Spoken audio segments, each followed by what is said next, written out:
ข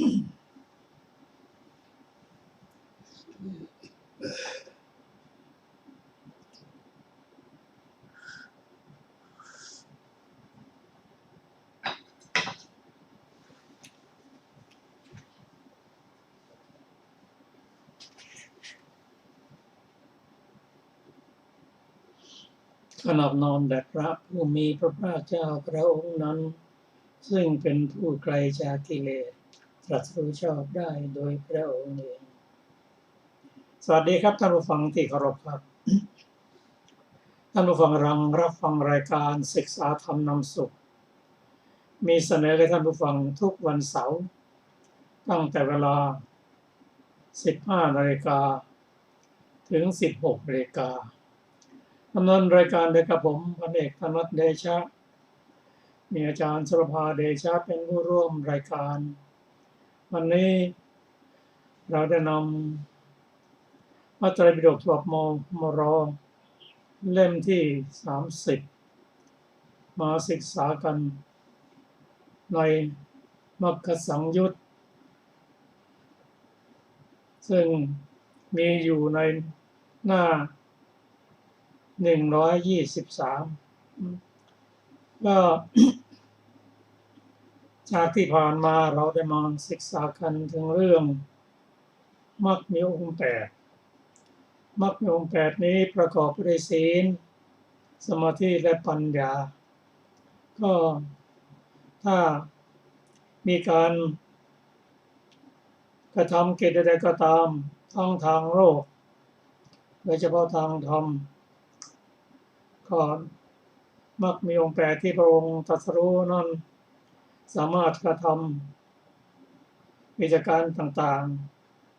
ๆโดยเฉพาะอริยมรรคมีองค์8นั้นถ้าจะเดินบ่อยๆก็ทำบ่อยๆย่อมพ้นจากทุกข์ได้มรรคมีองค์8นั้นประกอบไปด้วยสัมมาทิฏฐิคือมีปัญญารู้ทุกข์เหตุแห่งทุกข์คือสมุทัยความดับทุกข์คือนิโรธและหนทางเข้าสู่ความดับทุกข์คือมรรค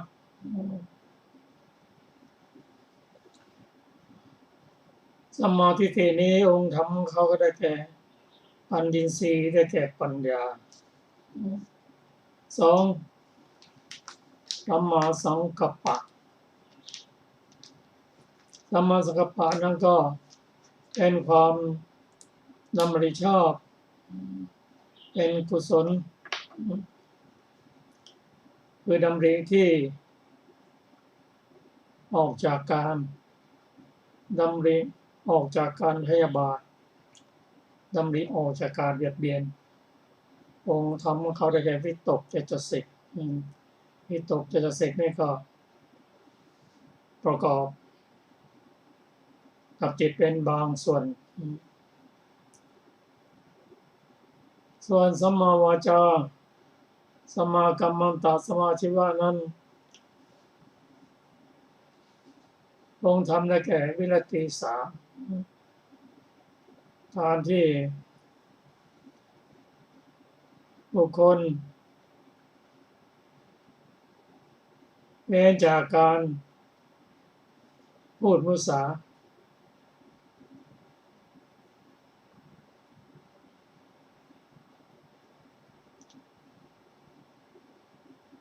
ความตั้งใจเว้นจากการงานที่ไม่ชอบมีเจตนาเว้นจากอาชีพที่ไม่ชอบอันนี้ก็เป็นศีลส่วนสัมมาสติสัมมาสังกัปปะนั้นเป็นปัญญาวิรัติ3นั้นเป็นศีลสัมมาวายามะความเพียรชอบองค์ธรรมของเขาคือวิริยะเจตสิก ความเพียรนั้น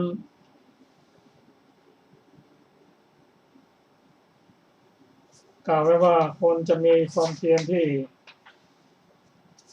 สมบูรณ์นั้นต้องมีความยินดีพอใจนั่นคือการยังฉันทะให้เกิดก่อนเมื่อฉันทะเกิดก่อนแล้วพยายามปรารภความเพียรประคองจิตไว้เพื่อป้องกันอกุศลไม่ให้เกิดขึ้นมาเป็นผู้ที่ทำฉันทะให้เกิดปรารภความเพียรประคองจิตไว้ตั้งจิตไว้เพื่อละบาปอกุศลที่เกิดขึ้นแล้วยังฉันทะให้เกิดขึ้นพยายามปรารภความเพียรประคองจิตตั้งจิตไว้เพื่อกระทำกุศลที่ยังไม่เกิดขึ้นให้เกิดขึ้นและสุดท้ายนั้นก็คือยังฉันทะให้เกิดขึ้นพยายามปรารภความเพียรตั้งจิตมั่นความเพียรรักษากุศลที่มีอยู่แล้วให้ดำรงคงอยู่ให้เจริญขึ้นอันนี้เป็นสัมมาวายามะองค์ธรรมในแก่วิริยะเจตสิกต่อไปก็เป็นสัมมาสติสัมมาสติสติที่สูงที่เป็น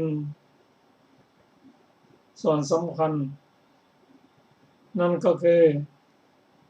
สติปัฏฐานสี่นั่นเองมันกล่าวว่าภิกษุ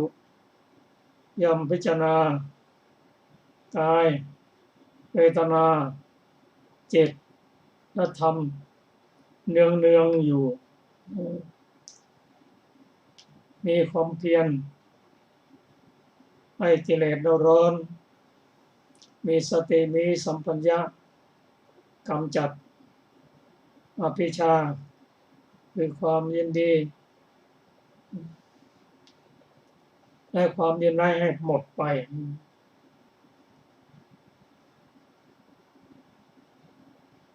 อันนี้ก็เป็นสติที่พัฒนาจนถึงการเจริญสติปัฏฐานสี่นี่เป็นตัวสติคือความระลึกได้สุดท้ายนั้นก็คือเอกคตาเป็นจิตที่ตั้งมั่นประกอบด้วยสติสงัดจากกามสงัดจากอกุศลธรรมเจริญสมาธิจนได้ถึงปฐมฌานทุติยฌานตติยฌานและจตุตฌานอันนี้ก็เป็นมรรคมีองค์8เป็นอริยมรรคมีองค์8ที่เราได้ศึกษากันเมื่อวานนี้เราจะเห็นว่ามรรคมีองค์8นั้นเป็นตัวเจตสิกทั้งสิ้นเป็นโสภณเจตสิกแต่แน่นอนจิตเป็นประธานเป็นใหญ่เป็นประธานในอริยมรรคมีองค์8นี้ทำงานเป็นพร้อมกัน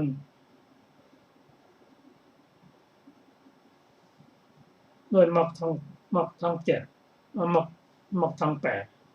แต่ถ้าส่วนใดส่วนหนึ่งเช่นสัมมาทิฏฐิเจริญโดยมีมรรคทั้ง7ประกอบเราสามารถที่จะกำจัดราคะโทสะโมหะได้แม้องค์อื่นๆก็เช่นเดียวกันเช่นสัมมาสังกัปปะกระทำให้มากเจริญให้มาก พร้อมด้วยมรรคองค์7ประกอบด้วยก็สามารถที่จะละราคะโทสะโมหะได้เช่นเดียวกันตัวแม่ตัวสุดท้าย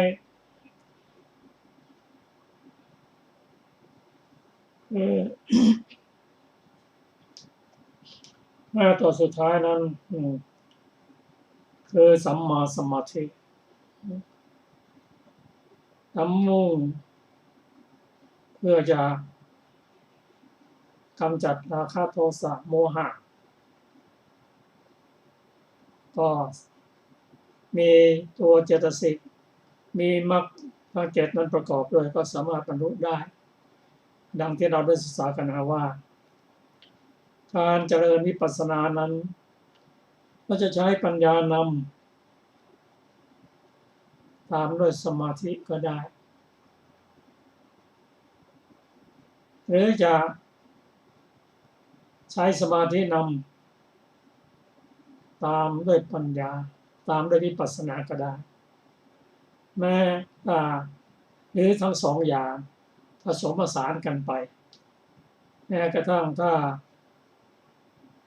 จิตไม่ประกอบด้วยอุทธัจจะคือความฟุ้งซ่านก็สามารถเจริญวิปัสสนาได้แต่อย่างไรก็ตามจะต้องประกอบด้วยศีลสมาธิปัญญา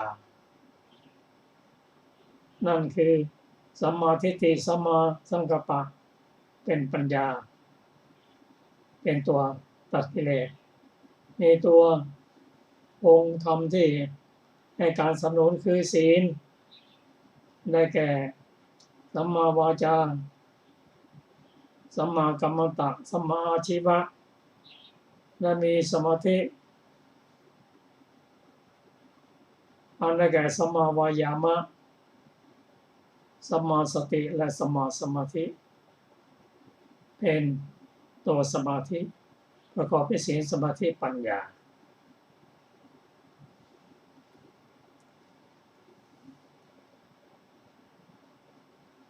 ต่อไปเราก็จะมาศึกษากันพระสูตรเกี่ยวกับ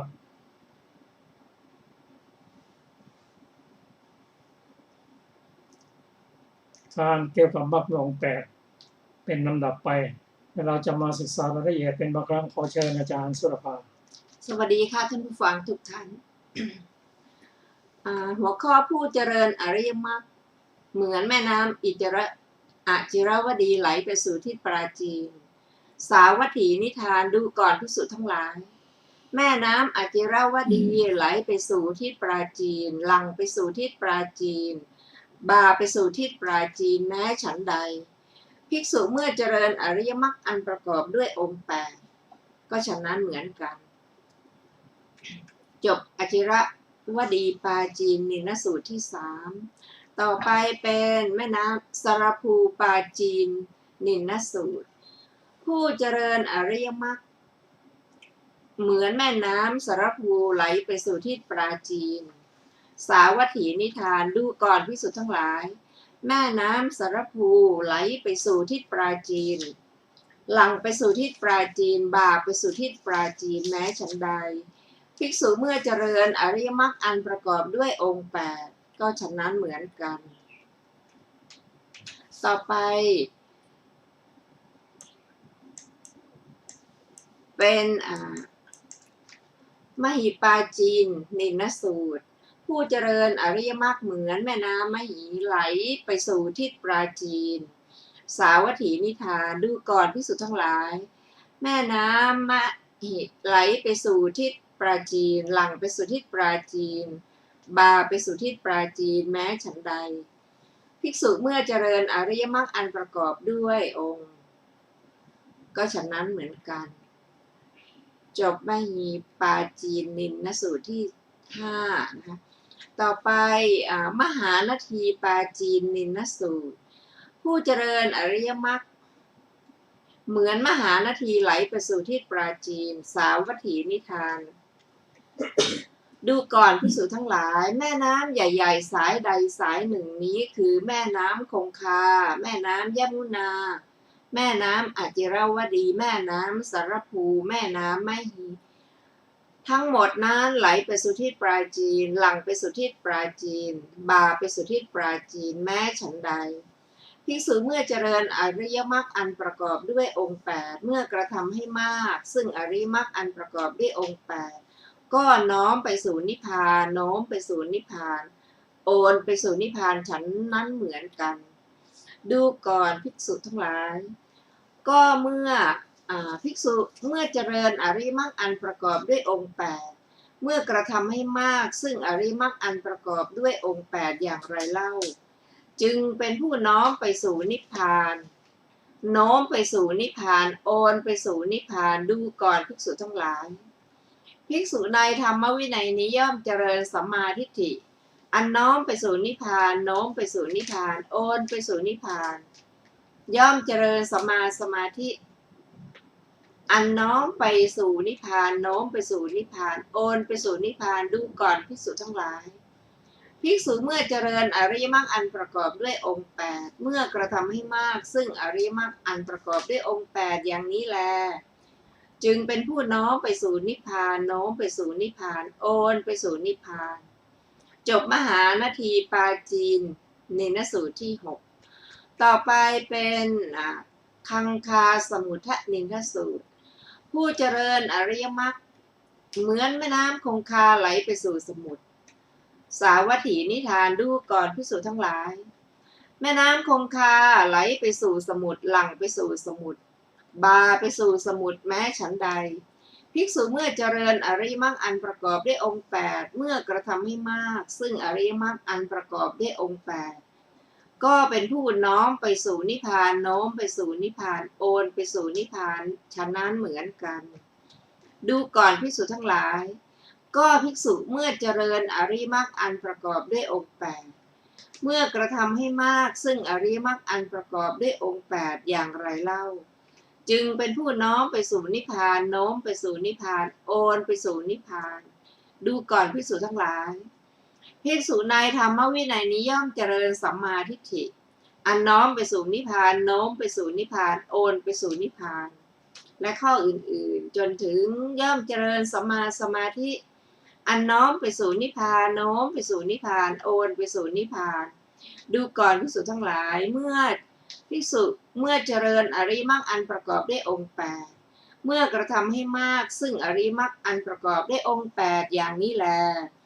จึงเป็นผู้น้อมไปสู่นิพพานโน้มไปสู่นิพพานโอนไปสู่นิพพาน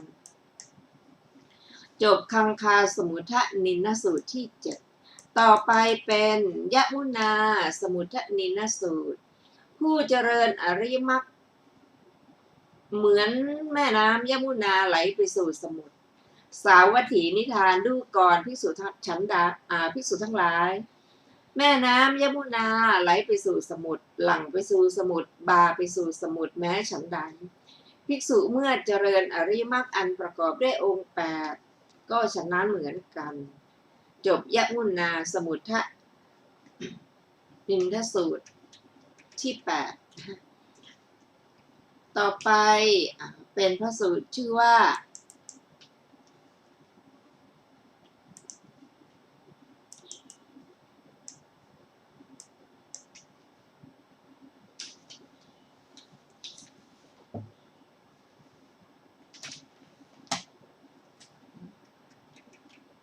อาจิรวดีสมุทนินสูตร ผู้เจริญอริยมรรคเหมือนแม่น้ำอาจิรวดีไหลไปสู่สมุทรสาวัตถีนิทานดูก่อนภิกษุทั้งหลายแม่น้ำอาจิรวดีไหลไปสู่สมุทรหลั่งไปสู่สมุทรบาไปสู่สมุทรแม้ฉันใดภิกษุเมื่อเจริญอริยมรรคอันประกอบด้วยองค์8ฉะนั้นเหมือนกันจบอาจิรวดีสมุทนินสูตรที่9ต่อไปเป็นสารภูสมุทนินสูตรผู้เจริญอริยมรรคเหมือนแม่น้ำสารภูไหลไปสู่สมุทรสาวัตถีนิทานดูก่อนภิกษุทั้งหลายแม่น้ำสารภูไหลไปสู่สมุทรหลั่งไปสู่สมุทรบาไปสู่สมุทรแม้ฉันใดภิกษุเมื่อเจริญอริยมรรคอันประกอบด้วยองค์8ก็ฉะนั้นเหมือนกันจบสารภูสมุทนินสูตรที่10 ต่อไปเป็นมหีสมุทนินสูตรผู้เจริญอริยมรรคเหมือนแม่น้ำมหีไหลไปสู่สมุทรสาวัตถีนิทานดูก่อนภิกษุทั้งหลายแม่น้ำมหีไหลไปสู่สมุทรหลั่งไปสู่สมุทรบ่าไปสู่สมุทรแม้ฉันใดเมื่อภิกษุ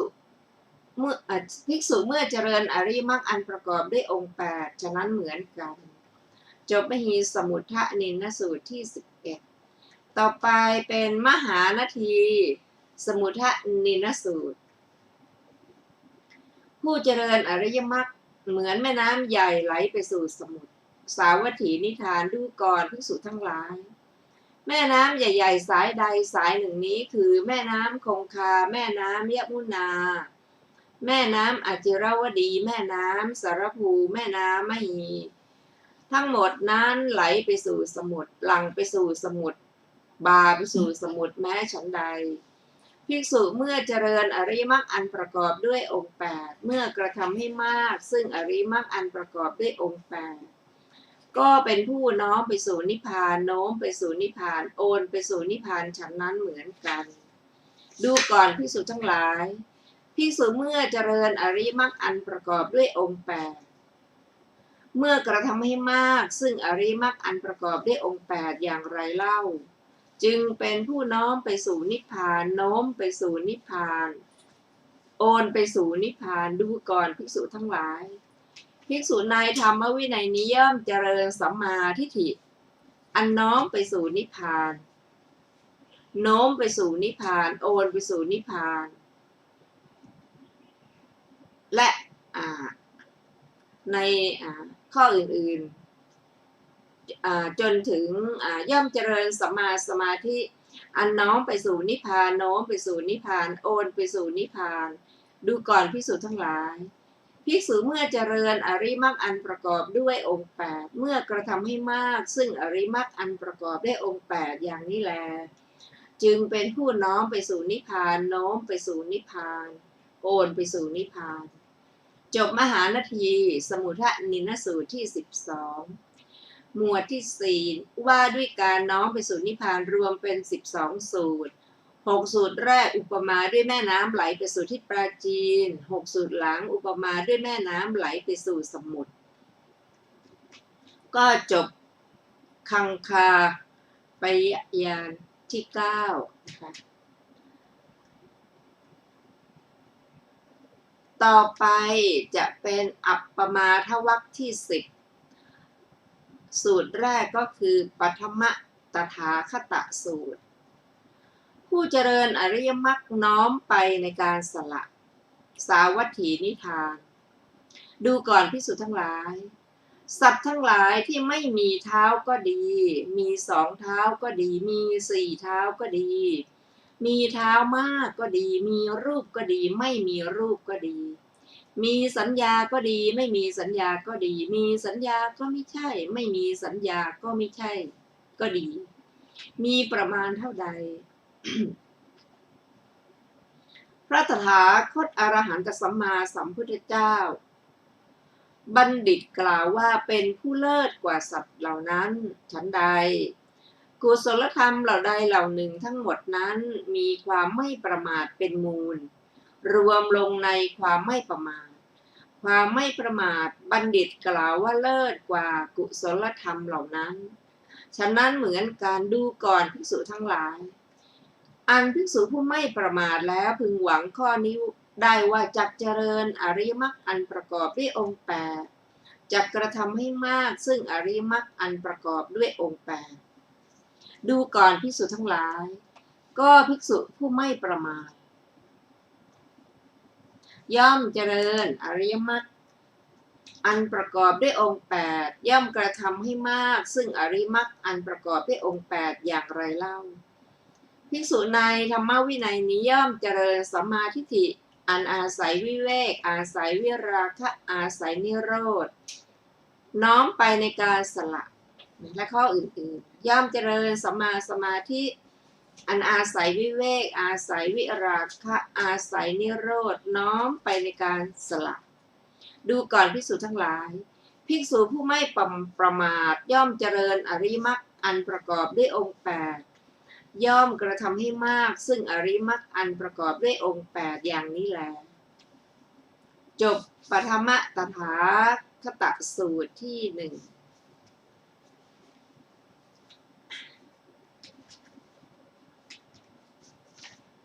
ต่อไป เป็นทุติยตถาคตสูตรผู้เจริญอริยมรรคมีการกำจัดราคะเป็นที่สุดสาวัตถีนิทานดูก่อนภิกษุทั้งหลายสัตว์ทั้งหลายที่ไม่มีเท้าก็ดีมีสองเท้าก็ดีมีสี่เท้าก็ดีมีเท้ามากก็ดีและอื่นๆนะอันภิกษุผู้ไม่ประมาทพึงหวังข้อนี้ได้ว่าจักเจริญอริยมรรคอันประกอบด้วยองค์แปดจักกระทำให้มากซึ่งอริยมรรคอันประกอบด้วยองค์แปดดูก่อนภิกษุทั้งหลายภิกษุผู้ไม่ประมาทย่อมเจริญอริยมรรคอันประกอบด้วยองค์แปดย่อมกระทำให้มากซึ่งอริยมรรคอันประกอบด้วยองค์แปดอย่างไรเล่าภิกษุในธรรมวินัยนี้ย่อมเจริญสัมมาทิฏฐิมีอันกำจัดราคะเป็นที่สุดมีอันกำจัดโทสะเป็นที่สุดมีอันกำจัดโมหะเป็นที่สุดและข้ออื่นๆย่อมเจริญสัมมาสมาธิมีอันกำจัดราคะเป็นที่สุดมีอันกำจัดโทสะเป็นที่สุดมีอันกำจัดโมหะเป็นที่สุดดูก่อนภิกษุทั้งหลายภิกษุผู้ไม่ประมาทย่อมเจริญอริยมรรคอันประกอบด้วยองค์แปดย่อมกระทำให้มากซึ่งอริยมรรคอันประกอบด้วยองค์แปดอย่างนี้แลจบทุติยตถาคตสูตรที่สองต่อไปเป็นตติยตถาคตสูตรผู้เจริญอริยมรรคอันยังลงสู่อมตะสาวัตถีนิทานดูก่อนภิกษุทั้งหลายสัตว์ทั้งหลายที่ไม่มีเท้าก็ดีมีสองเท้าก็ดีมีสี่เท้าก็ดีและอื่นๆอันภิกษุผู้ไม่ประมาทพึงหวังข้อนี้ได้ว่าจักเจริญอริยมรรคอันประกอบด้วยองค์แปดจะกระทำให้มากซึ่งอริยมรรคอันประกอบด้วยองค์แปด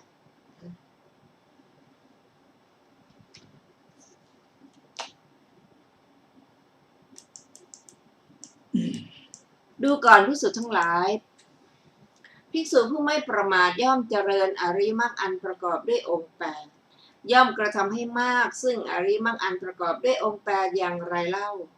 ภิกษุในธรรมวินัยนี้ย่อมเจริญสัมมาทิฏฐิอันอย่างลงสู่อมตะมีอมตะเป็นเบื้องหน้ามีอมตะเป็นที่สุดและข้ออื่นๆย่อมเจริญสัมมาสมาธิอันอย่างลงสู่อมตะมีอมตะเป็นเบื้องหน้ามีอมตะเป็นที่สุดดูก่อนภิกษุทั้งหลายภิกษุผู้ไม่ประมาทย่อมเจริญอริยมรรคอันประกอบด้วยองค์แปดย่อมกระทำให้มากซึ่งอริยมรรคอันประกอบด้วยองค์แปดอย่างนี้แลต่อไปเป็นวสูตรชื่อว่าจตุตถาคตสูตรความไม่ประมาทเลิศกว่ากุศลธรรมสาวัตถีนิทานดูก่อนภิกษุทั้งหลายสัตว์ทั้งหลายที่ไม่มีเท้าก็ดีมีสองเท้าก็ดีมีสี่เท้าก็ดีมีเท้ามากก็ดีมีรูปก็ดีไม่มีรูปก็ดีมีสัญญาก็ดีไม่มีสัญญาก็ดีมีสัญญาก็ไม่ใช่ไม่มีสัญญาก็ไม่ใช่ก็ดีมีประมาณเท่าใดพระตถาคตอรหันตสัมมาสัมพุทธเจ้าบัณฑิตกล่าวว่าเป็นผู้เลิศกว่าสัตว์เหล่านั้นฉันใดกุศลธรรมเหล่าใดเหล่าหนึ่งทั้งหมดนั้นมีความไม่ประมาทเป็นมูลรวมลงในความไม่ประมาทความไม่ประมาทบัณฑิตกล่าวว่าเลิศกว่ากุศลธรรมเหล่านั้นฉะนั้นเหมือนกันดูก่อนภิกษุทั้งหลายอันภิกษุผู้ไม่ประมาทพึงหวังข้อนี้ได้ว่าจักเจริญอริยมรรคอันประกอบด้วยองค์แปดจักกระทำให้มากซึ่งอริยมรรคอันประกอบด้วยองค์แปด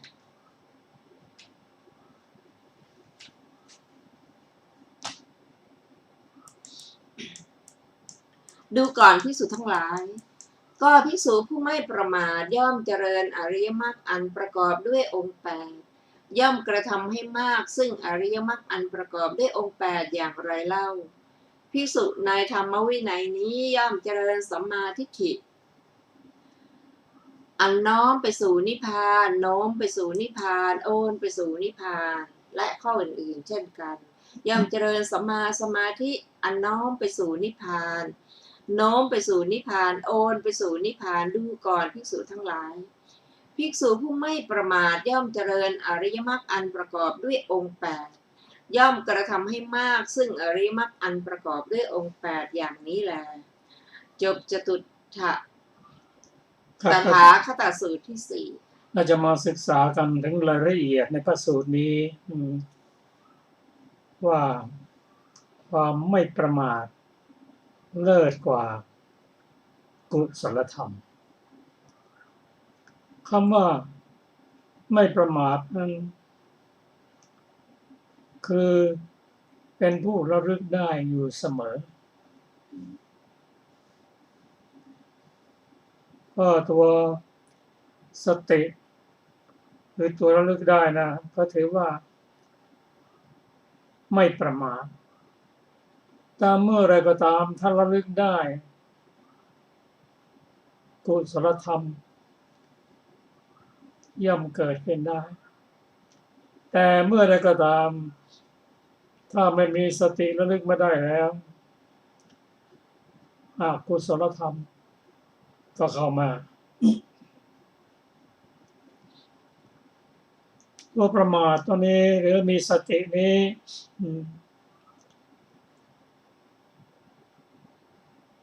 เป็นตัวเจตสิกที่อยู่ใน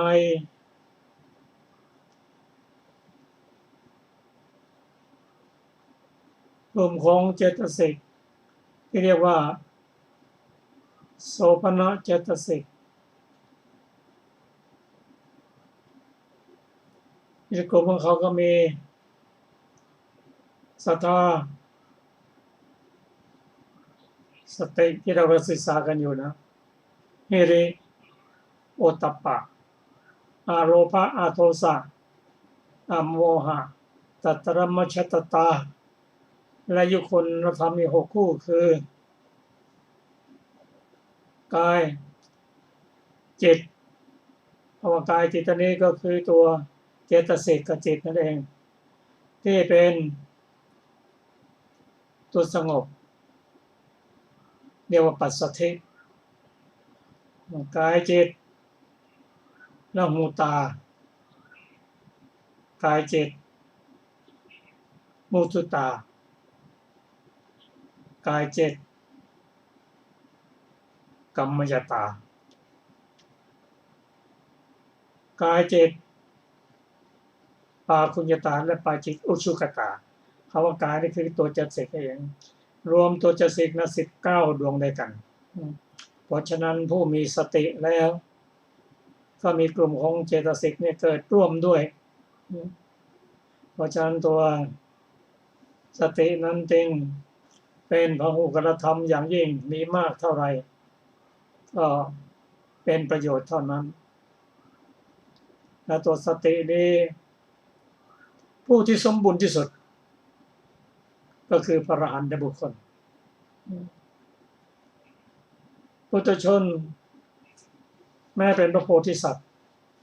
บางทีท่านก็หลงลืมสติได้ยิ่งปุถุชนที่เรา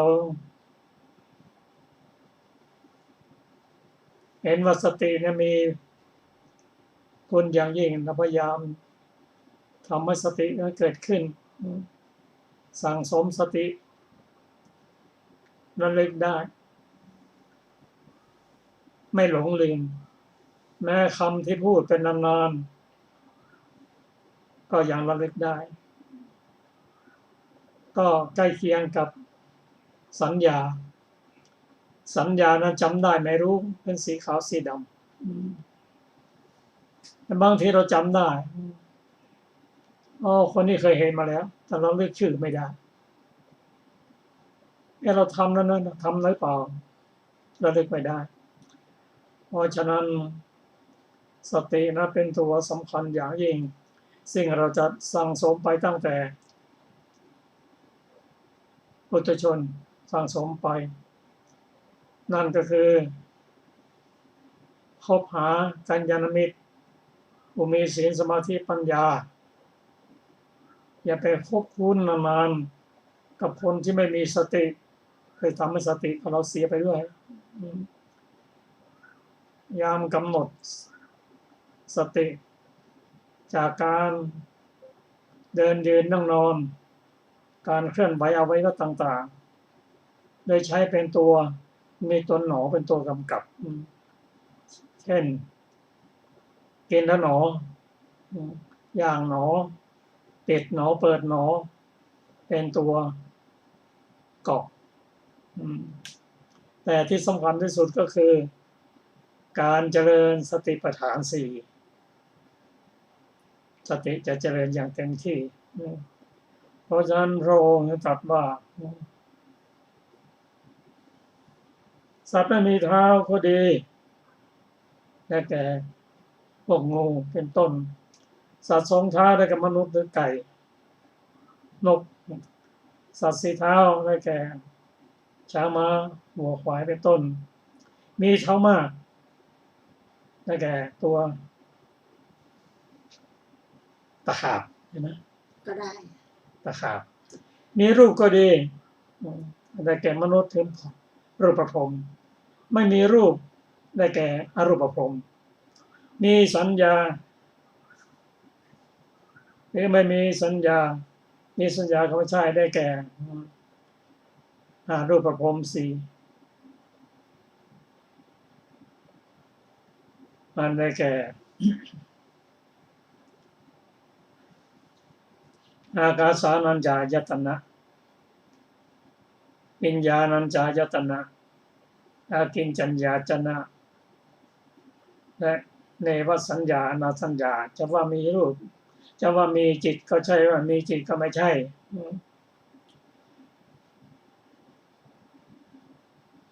ทั้งหมดมีประมาณเท่าไหร่นั่นองค์พระผู้เป็นพระเจ้าและบัณฑิตพระพุทธเจ้าและก็เป็นพระอรหันต์บัณฑิตก็เป็นตั้งแต่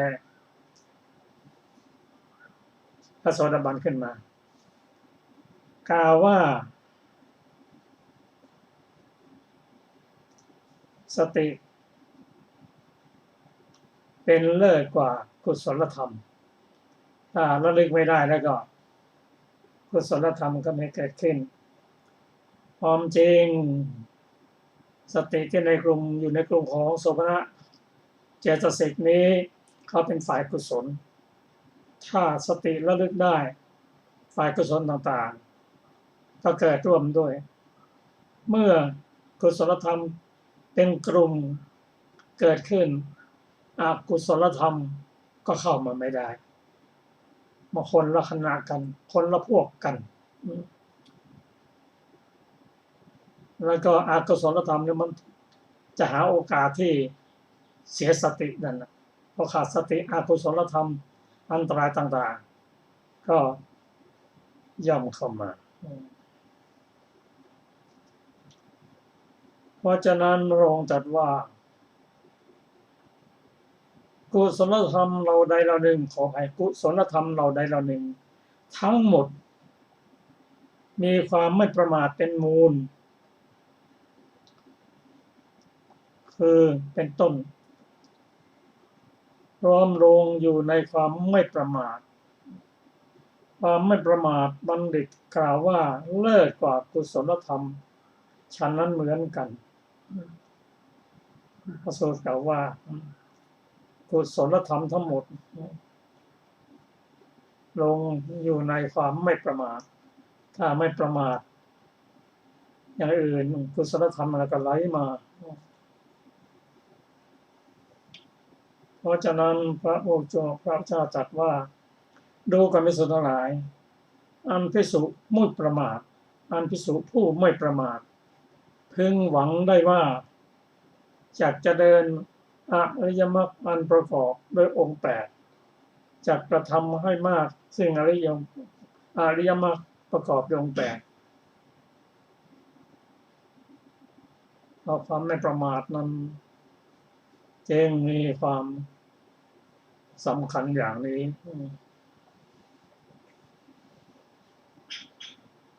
ก็ขอเชิญอาจารย์สรภา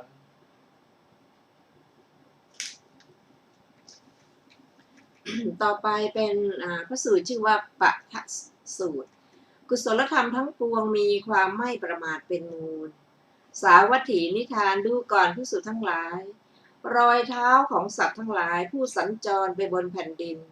ชนิดใดชนิดหนึ่งทั้งหมดนั้นย่อมถึงความประชุมลงในรอยเท้าช้างรอยเท้าช้างบัณฑิตกล่าวว่าเลิศกว่ารอยเท้าสัตว์เหล่านั้นเพราะเป็นรอยใหญ่แม้ฉันใดกุศลธรรมเหล่าใดเหล่าหนึ่งทั้งหมดนั้นมีความไม่ประมาทเป็นมูลรวมลงในความไม่ประมาทความไม่ประมาทบัณฑิตกล่าวว่าเลิศกว่ากุศลธรรมเหล่านั้นฉันนั้นเหมือนกันดูก่อนภิกษุทั้งหลายอันภิกษุผู้ไม่ประมาทพึงหวังข้อนี้ได้ว่าจักเจริญอริยมรรคอันประกอบด้วยองค์แปดจักกระทำให้มากซึ่งอริยมรรคอันประกอบด้วยองค์แปด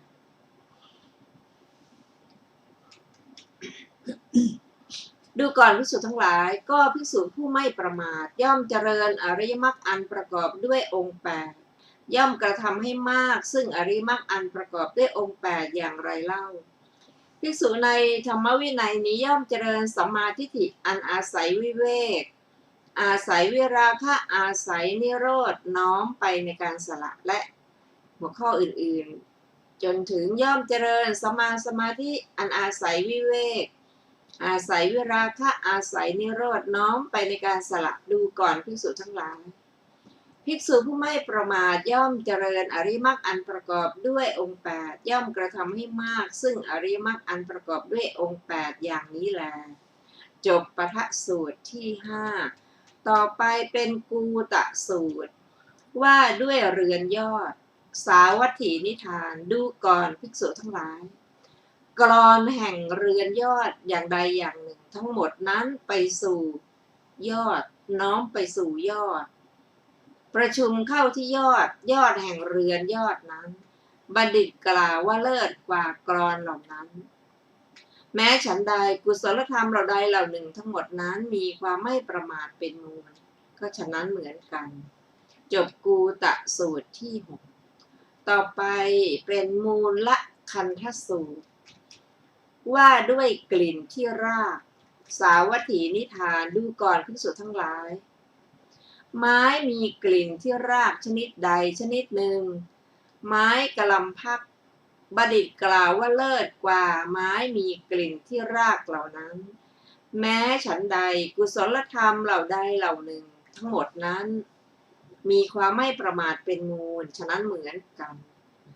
จบมูลละคันธสูตรที่7ต่อไปเป็นสาระคันธสูตรว่าด้วย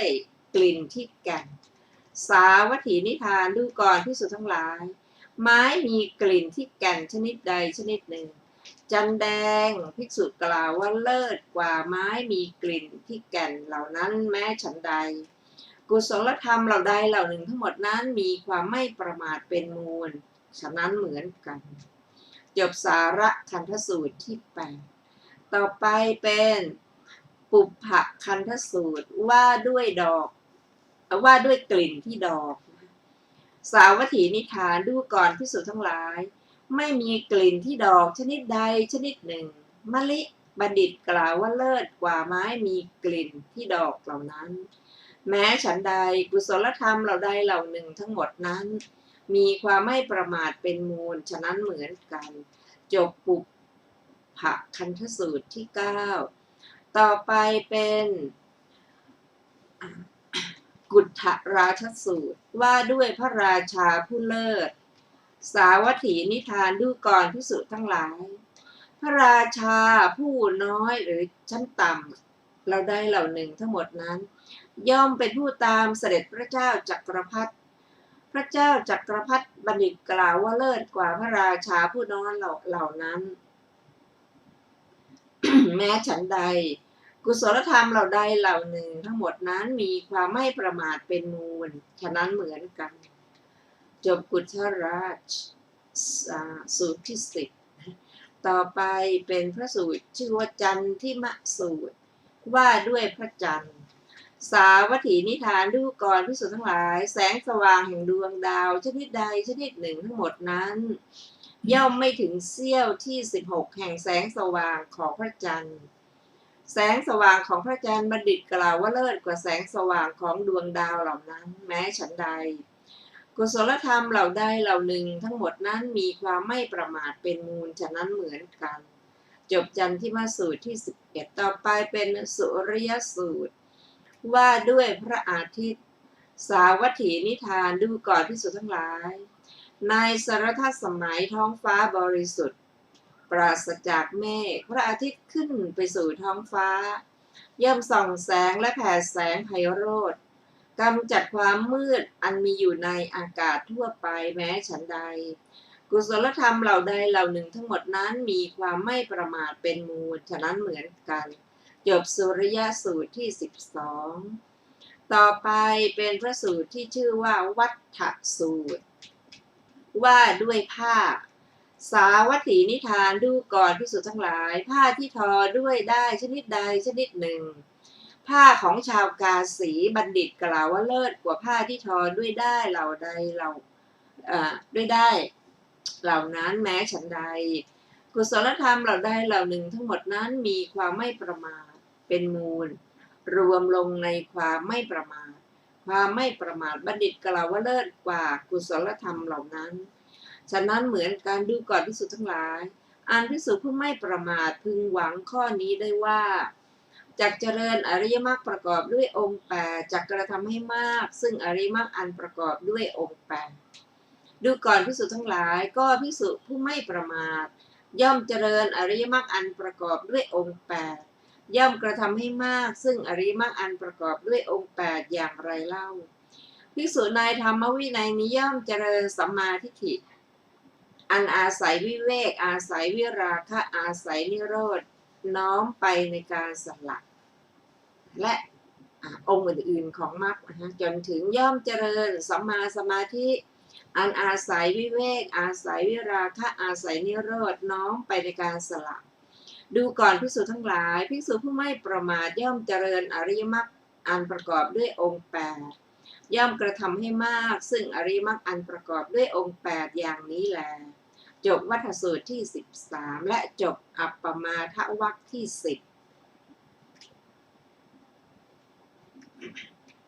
ในอัตถกถาของอัปปมาทปยานนะคะมีวินิจฉัยดังต่อไปนี้ในบทว่าเอวะเมวะโขนี้พึงเห็นว่าพระสัมมาสัมพุทธเจ้าเป็นผู้เลิศกว่าสัตว์ทั้งปวงฉันใดความไม่ประมาทอันเป็นตัวการเป็นธรรมเลิศกว่ากุศลธรรมทั้งปวงทั้งหลายทั้งปวงฉะนั้นถามว่าก็ความไม่ประมาทนี้เป็นโลกิยะไม่ใช่หรือแต่กุศลธรรมเป็นโลกุตระก็มีอันหนึ่งความไม่ประมาทนี้เป็นกามาวจรแต่กุศลธรรมทั้งหลายเป็นไปในภูมิ4ความไม่ประมาทนี้จะเป็นธรรมเลิศกว่าธรรมเหล่านั้นได้อย่างไรตอบว่าเพราะกุศลธรรมเหล่านั้นอันบุคคลผู้ได้ย่อมได้ด้วยความไม่ประมาทเพราะฉะนั้นความไม่ประมาทนั้นจึงเป็นธรรมเลิศกว่าธรรมเหล่านั้นด้วยเหตุนั้นพระผู้มีพระภาคเจ้าจึงตรัสว่าธรรมเหล่านั้นทั้งหมดมีความไม่ประมาทเป็นมูลดังนี้เป็นต้นบทว่าชังคลานางได้แก่สัตว์ผู้เที่ยวไปบนพื้นแผ่นดินบทว่าปานานางได้แก่สัตว์มีเท้าบทว่าปัทะชาตานิได้แก่เท้าทั้งหลายบทว่าสโมทานังคัจฉันติได้แก่ถึงการรวบรวมคือยกขึ้นบทว่าอัคคมัคขายติได้แก่ย่อมกล่าวว่าประเสริฐที่สุดบทว่ายะทิทางมหันตเตนะได้แก่ย่อมกล่าวว่าเลิศโดยความเป็นธรรมยิ่งใหญ่อธิบายว่าไม่ใช่กล่าวว่าเลิศด้วยสามารถแห่งคุณบทว่าวัดสิกางได้แก่ดอกมะลิมีเรื่องเล่าว่าพระพาทิยมหาระสดับเรื่องนี้แล้วรับสั่งให้อบด้วยกลิ่นดอกไม้4ชนิดในห้องหนึ่ง ด้วยพระประสงค์จะทดลองให้นำดอกไม้มีกลิ่นหอมตั้งดอกมะลิกำหนึ่งไว้กลางพระอบใบหนึ่งจัดดอกไม้ที่เหลือกำหนึ่งตั้งไว้โดยรอบดอกมะลินั้นทรงปิดพระทวารเสด็จออกไปข้างนอกเมื่อพระองค์รอเวลาผ่านไปได้ครู่หนึ่งจึงเปิดพระทวารเสด็จเข้าไปกลิ่นดอกกระทบพระคานะก่อนดอกไม้ทั้งหมดพระองค์เสด็จบ่ายพระพักตร์ทรงไปยังมหาเจดีย์ทรงหมอบลงณพื้นแผ่นดินใหญ่นั่นเองถวายบังคมพระเจดีย์ด้วยทรงพระดำริว่าพระสัมมาสัมพุทธเจ้าตรัสว่าดอกมะลิเป็นดอกไม้ที่เลิศกว่าดอกไม้ทั้งหลายเป็นอันพระองค์ตรัสถูกต้องแล้วดังนี้บทว่ากุฏฐราชาโนได้แก่พระราชาผู้น้อยบาลีว่ากุฏราชาโนดังนี้ก็มีบทว่าตันตา